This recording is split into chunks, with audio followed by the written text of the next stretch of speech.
World Health Organization estimates that over 422 million people worldwide have diabetes, and the majority of them live in low and middle income countries.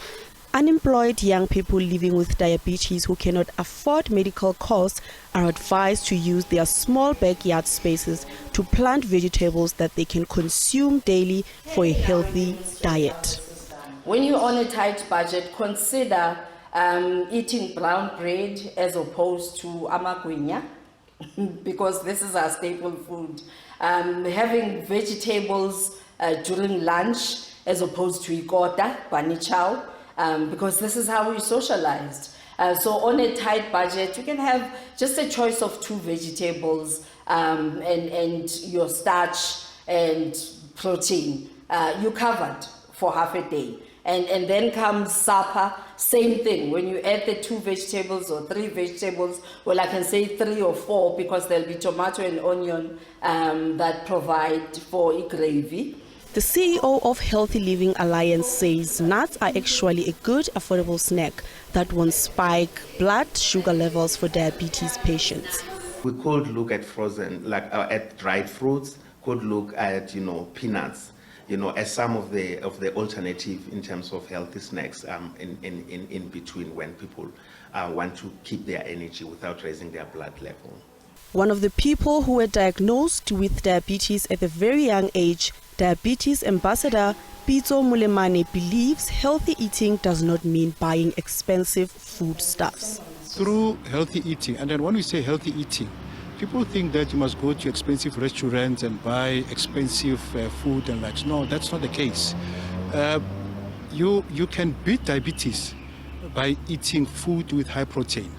When I talk about food with high protein, I'm talking about spinach, I'm talking about green beans, I'm talking about cabbage, I'm talking about the vegetables themselves, So we advise people to have their homegrown gardens at home so that they can grow vegetables, and then that's the way to go. But people think that diabetes is very, very expensive. It's not expensive.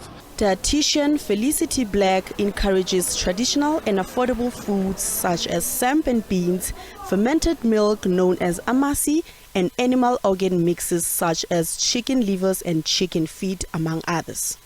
They are recommended as healthy and good options for young people living with diabetes. It actually ends up being cheaper if you eat real food, although you do have to put in the work and the planning too. And something that needs to be said is we can go back to traditional foods as well.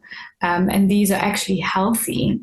So things like your samp and beans, your amasi, having animal organ meats, things like chicken livers, very affordable.